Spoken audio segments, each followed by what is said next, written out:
Assalamualaikum warahmatullahi wabarakatuh. Perkenalkan, nama saya Ahmad Fawaid Osis Putra Nugra dari kelas 11 MIPA 4, absen 5. Di sini saya akan menjelaskan tentang letak fisiografis dan letak sosiografis. Letak fisiografis adalah letak suatu tempat berdasarkan segi fisiknya, seperti dari segi garis bujur dan garis lintang, posisi dengan daerah lain, batuan yang ada di dalam bumi, relief permukaan bumi, serta kaitannya dengan laut. Letak fisiografis terbagi menjadi 5 bagian, yaitu letak astronomis, letak geografis, letak geologis, letak geomorfologis, dan letak maritim. Yang pertama, letak astronomis, yaitu letak suatu tempat berdasarkan koordinat garis lintang dan garis bujurnya. Letak astronomis Indonesia adalah 6 derajat lintang utara sampai 11 derajat lintang selatan, dan 95 derajat bujur timur sampai 141 derajat bujur timur. Letak astronomis ini mengakibatkan Indonesia mengalami iklim tropis yang sangat membawa keuntungan bagi negara Indonesia. Keuntungan yang didapat oleh Indonesia dengan posisi atau letak astronomis tersebut adalah memiliki curah hujan yang tinggi dan penyinaran matahari sepanjang tahun. Lahan pertanian sangat bergantung dengan curah hujan yang tinggi dan penyinaran matahari, sehingga dapat memberikan kesuburan pada lahan pertanian.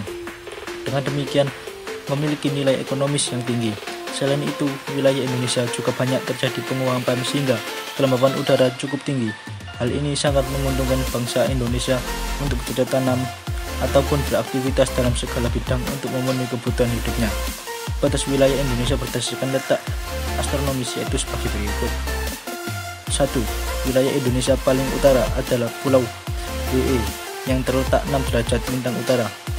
Yang kedua, wilayah Indonesia paling selatan adalah Pulau Rote di Nusa Tenggara Timur, terletak pada 11 derajat lintang selatan. Yang ketiga, wilayah Indonesia yang paling barat yaitu Pulau WE di ujung utara Pulau Sumatera, terletak 90 derajat bujur timur. Yang keempat, wilayah Indonesia paling timur adalah Kota Merauke, terletak pada 190 derajat bujur timur. Yang kedua, letak geografis, yaitu letak suatu tempat dilihat dari kenyataannya di muka bumi atau letak suatu tempat dalam kaitannya dengan daerah lain di sekitarnya. Letak geografis disebut juga letak relatif. Secara geografis, wilayah Indonesia terletak di antara 2 benua dan 2 samudra, yaitu benua Asia dengan benua Australia. Sedangkan samudra yang membatasi adalah Samudra Hindia dan Samudra Pasifik. Letak geografis ini sangat berpengaruh terhadap keberadaan wilayah Indonesia, baik dilihat dari keadaan fisik dan sosial maupun ekonomi dan politik. Yang ketiga, letak geologis, yaitu letak suatu daerah atau negara berdasarkan struktur batu-batuan yang ada pada kulit buminya. Letak geologis Indonesia dapat terlihat dari beberapa sudut, yaitu dari sudut formasi geologinya, keadaan batuannya, dan jalur-jalur pegunungannya. Indonesia terletak pada pertemuan 2 rangkaian gunung muda, yaitu rangkaian sirkumpasifik dan rangkaian sirkummediterania. Oleh karena itu, di Indonesia banyak memiliki gunung berapi yang masih aktif dan sering terjadi gempa. Yang keempat, letak geomorfologis, yaitu letak suatu tempat berdasarkan tinggi rendahnya tempat tersebut terhadap permukaan air laut atau dilihat dari bentuk permukaan bumi. Letak geomorfologis Indonesia sangat bervariasi. Perbedaan letak geomorfologis memberikan pengaruh yang bermacam-macam, misalnya sebagai berikut. 1. Adanya suhu yang berbeda-beda sangat berpengaruh terhadap jenis tanaman. 2. Menentukan ada tidaknya mineral-mineral yang dikandung oleh batuan tersebut. 3. Menentukan kepadatan penduduk, misalnya tempat-tempat yang morfologi daratannya berbukit atau tersel kepadatan penduduknya kecil. 4. Perlu memperhitungkan morfologi daerah sebelum membangun bangunan, jembatan-jembatan, gedung-gedung, dan jalan-jalan raya.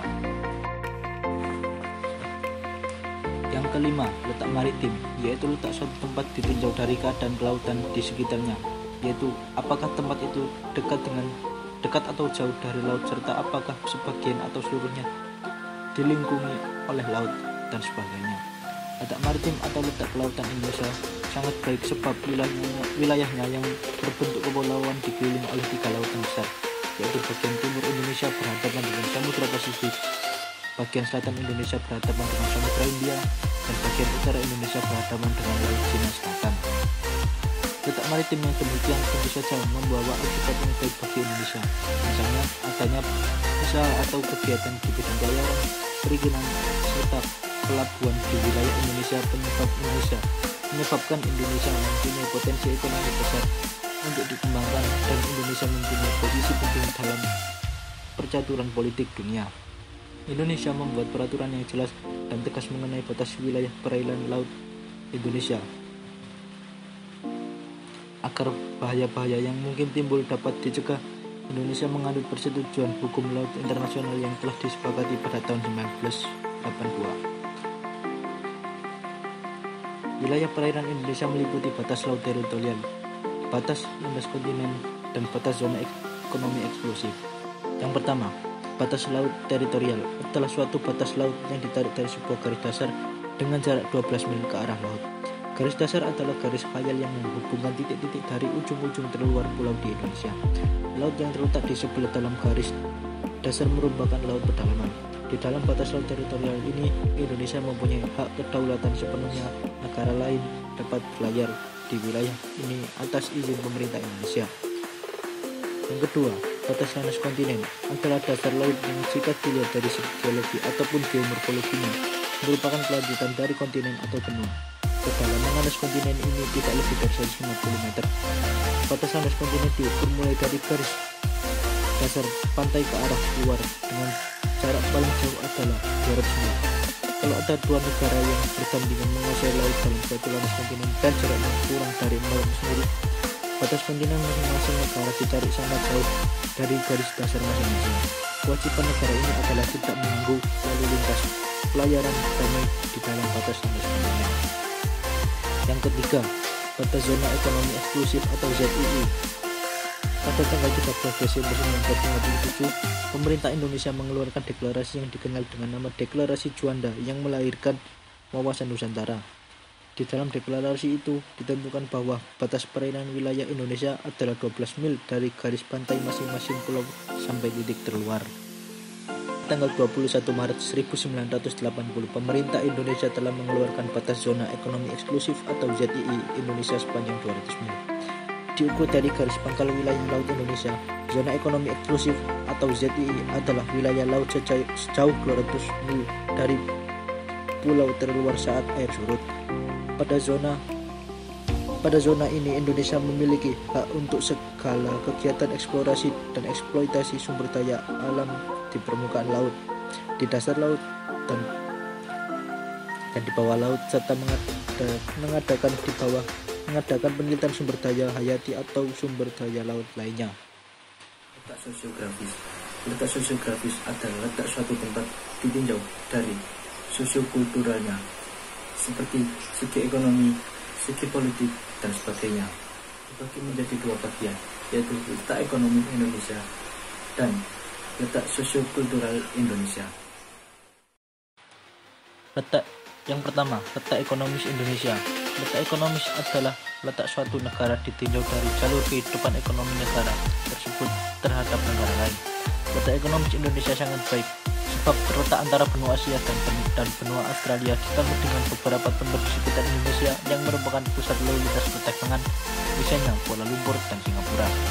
Yang kedua, letak sosiokultural Indonesia. Letak sosiokultural adalah letak berdasarkan keadaan sosial dan budaya daerah yang bersangkutan terhadap daerah di sekelilingnya.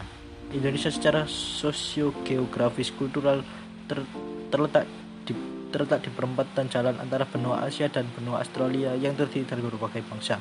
Hal ini menyebabkan terjadinya akulturasi budaya Indonesia.